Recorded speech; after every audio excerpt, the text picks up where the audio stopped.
किसी भी national level पर जो एक थिंक टैंक की ज़रूरत हमेशा महसूस की जाती है, उसमें दरअसल क़यादत का फुक़दान है। क्योंकि हर व्यक्ति जो इनलाइटन है वो कायद बनना चाहता है, वो वर्कर नहीं बनना चाहता। तो सबसे पहले मसले आते हैं पोजीशंस हासिल करने के कि सदर कौन होगा, सेक्रेटरी कौन होगा, उसका लीडर कौन होगा, और काम बाद में शुरू होता है। अगर हम वाकई मानवतावादी बनने के बाद इस तरह से काम करें जिस तरह सैयदना की क़यादत में बोहरा समाज ने काम किया है, उन्होंने अच्छे इंस्टीट्यूशंस भी बनाए हैं, अच्छे हेल्थ सेंटर भी बनाए हैं, इकनॉमिकली अपने समाज को आगे लेकर गए हैं। अगर हम इस तरह काम करें जिस तरह यूनिटी के साथ मुसलमानों में ही शिया मसलक के लोगों ने काम किया है, वो तालीम में, माशियात में, हर फील्ड में और यूनिटी में आगे गए हैं। अगर हम देखें कि किस तरीक़े से मुश्किलात से सिख समाज ऊपर उभरा है, या किसी भी सर्कमस्टांसेस के बावजूद किस तरह एजुकेशन में क्रिश्चियन समाज काम कर रहा है, या किस तरह छोटी सी माइनॉरिटी पारसी समाज ने ज़िंदगी की तरक्कियां हासिल की हैं और माशी एतबार से वो बुलंदी पर गए हैं, या जैन समाज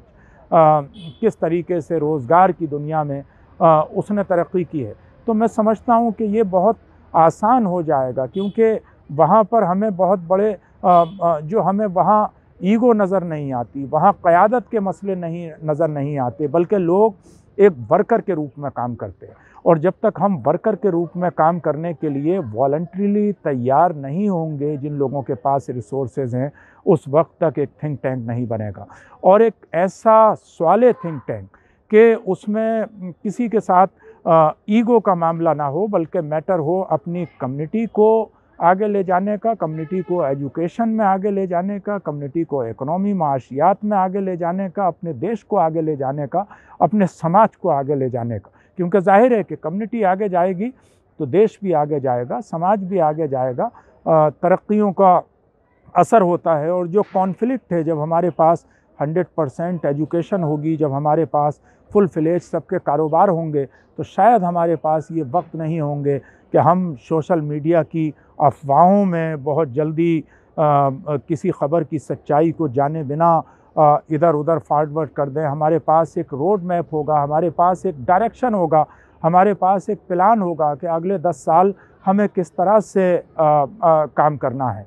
तो ये हर समाज के लिए लोकल लेवल पे आप देखें तो रेजिडेंस वेलफेयर सोसाइटी बनती हैं अपनी अपनी सोसाइटी को आगे ले जाने के लिए। छोटे छोटे बिजनेसमैन हर मार्केट के अंदर अपनी एक एसोसिएशन बनाते हैं अपने मसाइल को हल करने के लिए।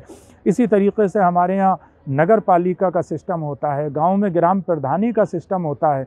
ये सारे सिस्टम इसलिए हैं कि समाज आगे जाए, देश आगे जाए, हमारी आबादियाँ आगे जाएं।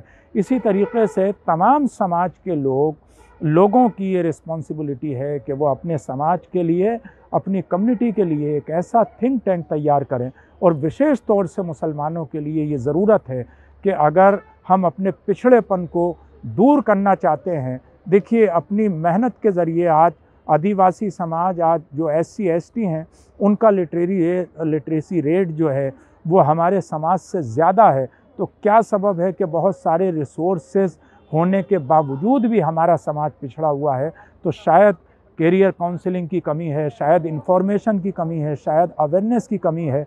और उसे फैलाने के लिए एक ऐसा कमिटेड थिंक टैंक ज़रूरी है जो ज़िंदगी के तमाम मसाइल में समाज को गाइड करने का काम करे।